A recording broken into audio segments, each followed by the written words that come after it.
तो बच्चों, आज की जो ये वीडियो है इसमें हम लोग बात करने वाले हैं आप लोगों के उसी किसलय भगवान जो बुक है कक्षा छठी का क्लास 6 का, उसी के 5वें नंबर अध्याय की, जिसका नाम है हार की जीत। तो मुझे इतना पता है कि आप लोगों के टीचर ने ज़रूर ये चैप्टर आप लोगों को पढ़ा दिया होगा। तो मैं इस वीडियो में आप लोगों को इस चैप्टर के बारे में कुछ भी नहीं बताने वाला, बस इसके क्वेश्चन आंसर को, पूरे चैप्टर को ही सॉल्व करेंगे बहुत ही अच्छे तरीके से, ठीक है, जैसा कि पिछले वीडियो में आप लोगों ने देखा था। तो चलिए शुरू करते हैं। देखिए, हमारा जो ये पार्ट से आप लोगों के जो चैप्टर हैं उसके पीछे बहुत सारी चीज़ें दी गई है, जैसे पार्ट से आगे, उसके बाद व्याकरण का भाग दिया गया है, उसके बाद कुछ करने को दिया गया है चैप्टर के लास्ट पार्ट में, ठीक है। तो पार्ट से जो प्रश्न पूछा गया है उसमें से पहला प्रश्न यह है कि बाबा भारती, ये रहा कि बाबा भारती अपने घोड़े सुल्तान से किस प्रकार स्नेह करते थे। इसके जवाब में हम लोग लिखेंगे कि बाबा भारती अपने घोड़े सुल्तान से, मतलब इस चैप्टर में सुल्तान और बाबा भारती का ही जिक्र है ज़्यादातर। तो उनका जो घोड़ा था जिसका नाम था सुल्तान, उससे वो बहुत प्रेम करते थे। वे उसे अपने हाथों से दाना खिलाते थे, उसकी साफ़ सफाई करते थे और उसकी देखभाल भी करते थे। लेकिन प्रतिदिन शाम को वे सुल्तान पर बैठकर घूमने जाते थे। घोड़ा है तो उसको प्रतिदिन शाम को वो उस पर चढ़ के एक बार घूमने जाते थे। सुल्तान उनके लिए बहुत प्रिय था। इतना लिखने से ही हमारा जो जवाब है वो कंप्लीट होता है और नेक्स्ट क्वेश्चन की तरफ हम लोग बढ़ेंगे। दूसरा नंबर प्रश्न क्या है कि बाबा भारती के घोड़े को देखने के लिए खड़ग सिंह क्यों अधीर हो उठा था। तो उत्तर में लिखेंगे कि सुल्तान की सुंदरता और तेज चाल की प्रसिद्धि पूरे इलाके में फैली हुई थी। सुल्तान की जो सुंदरता थी, सुल्तान जो उनका घोड़ा था बाबा भारती का, बहुत ही देखने में सुंदर था, ठीक है, देखने में बहुत ही सुंदर था। और उसकी जो प्रसिद्धि थी, उसकी जो तेज थी, वो पूरे इलाके में फैली हुई थी, मतलब सभी लोग जानते थे उसके बारे में। जब खड़ग सिंह ने उसके बारे में सुना तो वो उसे देखने के लिए उत्सुक हो गया और इसलिए वो बाबा भारती के पास पहुंच गया था उस घोड़े को देखने के लिए, ठीक है।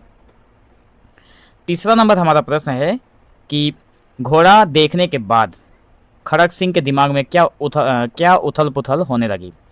तो आंसर लिखेंगे कि सुल्तान को देखकर, सुल्तान या फिर घोड़ा, ठीक है, तो सुल्तान को देखकर खड़ग सिंह बहुत प्रभावित हुआ और उसने सोचा कि इतना सुंदर और शक्तिशाली घोड़ा उसके पास होना चाहिए, क्योंकि खड़ग सिंह एक डाकू था और वो सोच रहा था कि ये जो शक्तिशाली घोड़ा है वो खड़ग सिंह के पास होना चाहिए, ना कि बाबा भारती के पास। तभी उसके मन में घोड़े को पाने की इच्छा जाग उठी। उसके बाद एक और प्रश्न आता है कि खड़ग सिंह ने बाबा भारती के घोड़े को पाने के लिए किस किस प्रकार का रूप बदला था। तो देखिए, उत्तर में लिखेंगे कि खड़ग सिंह ने एक अपाहिज और गरीब व्यक्ति का रूप धारण किया। उसने बाबा भारती से सहायता मांगी और घोड़े पर बैठकर मौका मिलते ही सुल्तान को लेकर भाग गया, ठीक है। अगला प्रश्न है कि पाठ के किन वाक्यों से पता चलता है कि बाबा भारती को अपने घोड़े पर गर्व था। तो ये वो वाक्य हैं जिनसे पता लगता है। तो निम्न वाक्यों से पता चलता है कि बाबा भारती को अपने घोड़े पर गर्व था।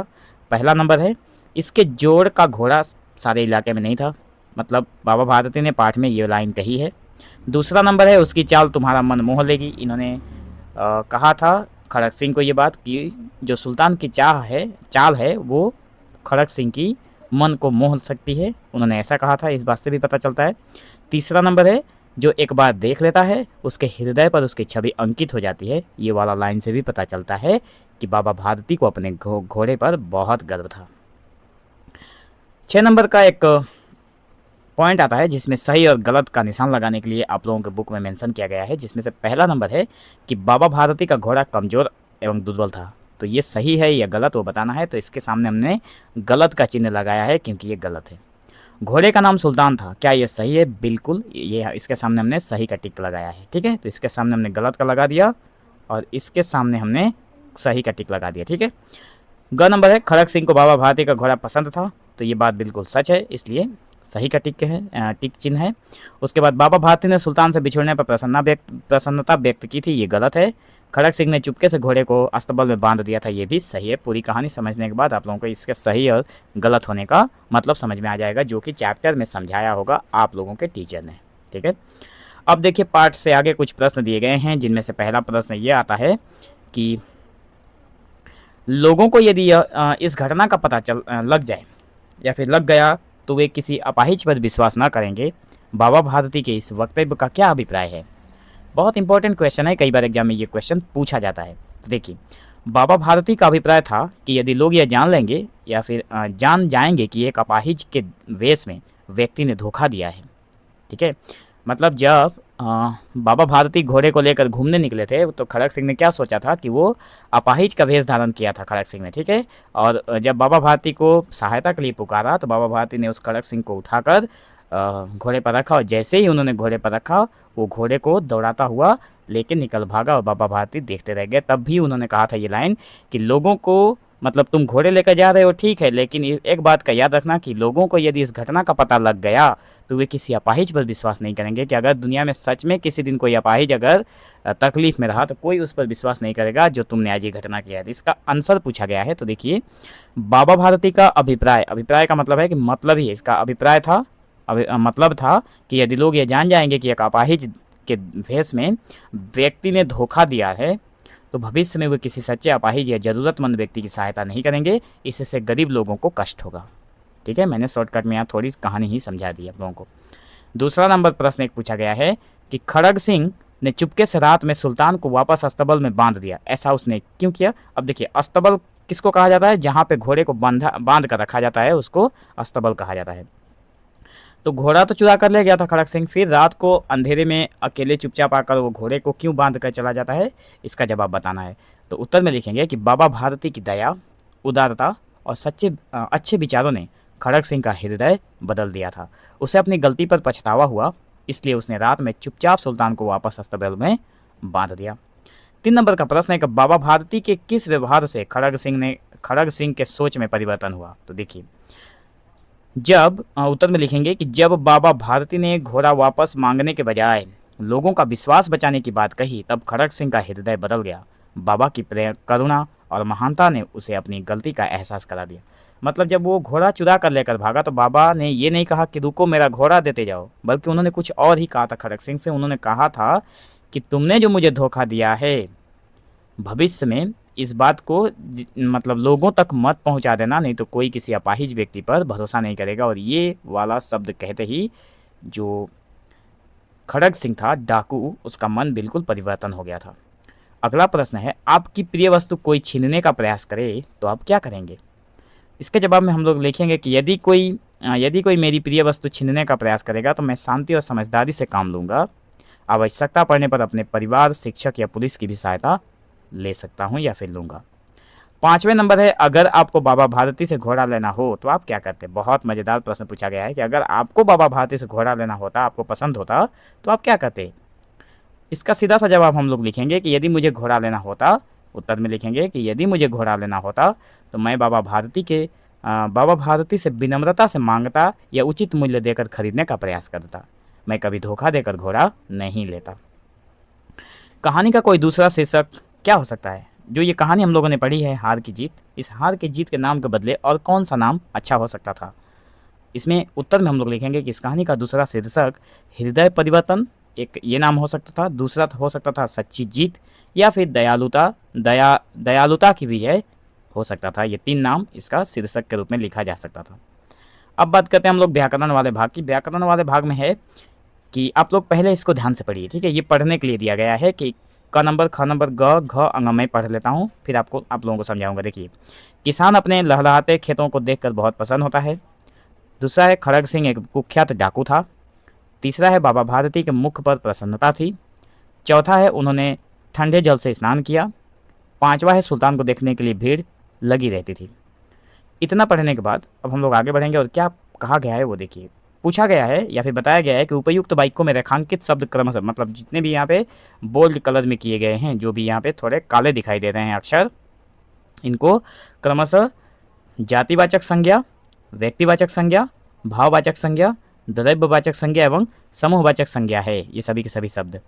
इस प्रकार संज्ञा के 5 भेद हैं। संज्ञा के कितने भेद हैं? 5 भेद हैं। देखिए, तो अब बताया गया है कि निम्नलिखित वाक्यों में से मोटे शब्दों के सामने के कोष्टक में संज्ञा के भेद के रूप में लिखे। मतलब यहाँ पे आप लोगों के बुक में ब्रैकेट दिया गया है, ठीक है। मैं यहाँ पे ब्रैकेट देकर आप लोगों को बता देता हूँ। ये देखिए, जब मैंने यहाँ पे टाइपिंग किया था तो ब्रैकेट नहीं दे पाया, इसलिए मैंने यहाँ पे आप लोगों को दिखा दिया, ठीक है। तो ये जो ब्रैकेट है उसमें लिखना है कि ये कौन से संज्ञा के अंतर्गत इसको रखा गया है, ठीक है। तो पहला है वह ईमानदारी पूर्वक काम करता है। ये जो लाइन है ये, अब यहाँ पे जो शब्द है ईमानदारी, मतलब यहाँ पे जो हाईलाइटेड वर्ड हैं जैसे ईमानदारी, सुल्तान, मेला, दूध, बस, बताना है कि ये वाला शब्द कौन से संज्ञा के अंतर्गत आता है। तो वह ईमानदारी पूर्वक काम करता है, तो यहाँ पर ईमानदारी भाववाचक संज्ञा हो गया। सुल्तान बड़ा सुंदर और बलवान था, तो यहाँ पे सुल्तान हो गया व्यक्तिवाचक संज्ञा। कार्तिक पूर्णिमा के दिन सोनपुर में मेला लगता है, यहाँ पे मेला भी हो गया व्यक्तिवाचक संज्ञा। दूध स्वास्थ्य के लिए लाभदायक है, तो यहाँ पे दूध जो है वो हो गया द्रव्यवाचक संज्ञा, एक द्रव्य है। और वस घाटी से होकर गुजरती है, तो यहाँ पे वस हो गया जातिवाचक संज्ञा। ठीक है, अब देखिए दूसरा नंबर व्याकरण के पार्ट में एक और पॉइंट है जिसमें कहा गया है कि निम्नलिखित शब्दों से वाक्य बनाइए। वाक्य बनाने के लिए दिया गया है जिसमें से पहला है पश्चात। ठीक है, पश्चात है कि पश्चात से हम लोग क्या वाक्य बना सकते हैं कि भोजन के पश्चात मैं पढ़ाई करता हूँ। महात्मा से बनाना है तो महात्मा गांधी भारत के महान नेता थे। निश्चय शब्द से बनाना है तो मैंने समय पर कार्य पूरा करने का निश्चय किया है। प्रशंसा से अगर बनाना है तो अच्छे कार्य की सभी ने प्रशंसा की। अपाहिज अगर शब्द से बनाएं तो हमें अपाहिज लोगों की सहायता करनी चाहिए। स्वीकार शब्द से अगर बनाएं तो उसने अपनी गलती स्वीकार कर ली। ठीक है, अब देखिए बढ़ते आगे और तीसरे नंबर की बात करें तो तीसरे नंबर में एक और प्रश्न है। कहा गया है कि इस पाठ में घोड़े की विशेषता से संबंधित शब्द लिखिए। घोड़े की विशेषता बनाने वाले कौन कौन से शब्द इस पाठ में दिए गए हैं या फिर व्यवहार में लाए गए हैं वो बताना है। तो इसमें से सुंदर घोड़े के लिए विशेषता बताता है, घोड़ा सुंदर है, घोड़ा बलवान है, घोड़ा थोड़ा बांका था, घोड़ा तेज था, घोड़ा अद्भुत था, घोड़ा आकर्षक था या फिर सुल्तान आकर्षक था, सुल्तान मनमोहक था। ये सभी के सभी शब्द घोड़े की विशेषता बताते हैं। मुहावरों के अर्थ लिखिए। जैसे कि कुछ मुहावरा दिया गया है। अगला प्रश्न जो है कि पहला मुहावरा है लट्टू होना। लट्टू होने का अर्थ है बहुत अधिक मोहित होना। घोड़े पर खड़क सिंह लट्टू हो गया था, मतलब घोड़े को देखकर वो बहुत मोहित हो गया था। फूले न समाना, मतलब यहाँ पर अत्यधिक प्रसन्न होना। जो फूले न समाना जो ये मुहावरा है उसका मतलब है कि बहुत ज़्यादा प्रसन्न होना। ग नंबर है हृदय पर सांप लौटना, इसका मतलब है कि बहुत ईर्षा होना। घ नंबर है मुंह मोड़ लेना, मतलब संबंध या फिर ध्यान हटा लेना। कुछ करने को मैंने कहा था कि अंत में कुछ करने को दिया गया है जिसमें से पहला नंबर ही है, एक ही नंबर पे यहाँ पे है जो कि प्रश्न में पूछा गया है। कुछ का आप लोगों के लिए करने को दिया गया है व्याकरण के साथ। ये नीचे वाला पार्ट भी अगर एग्जाम में तो पूछा नहीं जाता है फिर भी मैंने सॉल्यूशन के रूप में आप लोगों को दे दिया है ताकि आप लोग जब इस चैनल पर आएँ तो आप लोगों को कोई भी चीज़ आधी अधूरी जानकारी ना मिले, सारी चीज़ें क्लियर कट आप लोगों के एक वीडियो देखने से ही सारी चीज़ें कवर हो जाए, कहीं पर भी भटकने की ज़रूरत ना पड़े। तो आपके आसपास कोई ऐसा व्यक्ति है जो अपने व्यवहार से आपको प्रभावित करता है, ये प्रश्न है, उसका पता कीजिए और उसकी दिनचर्या लिखिए। तो मैंने यहाँ पे एक लिख कर रखा है, आप लोग भी सेम लिख सकते हैं, कोई प्रॉब्लम नहीं है। तो उत्तर में लिखेंगे कि मेरे पड़ोस में एक शिक्षक रहते हैं, उनका नाम रमेश सर है। वे बहुत मेहनती, ईमानदार और समय के पाबंद हैं। वे प्रतिदिन सुबह जल्दी उठते हैं, व्यायाम करते हैं और विद्यालय जाते हैं। विद्यालय में बच्चों को मन लगाकर पढ़ाते हैं। शाम को घर लौटकर ज़रूरतमंद बच्चों की निःशुल्क सहायता करते हैं। उनका अच्छा व्यवहार और अनुशासित जीवन मुझे बहुत प्रभावित करता है। मैं भी उनके जैसे अच्छे गुण अपनाना चाहता हूँ। बस इतना लिखने से ये वाले सवाल का जवाब हो जाता है। तो बच्चों, मैं आशा करता हूँ कि आप लोगों को इस एक वीडियो को देखने के बाद अब इस चैप्टर से संबंधित कोई भी डाउट नहीं रहा होगा।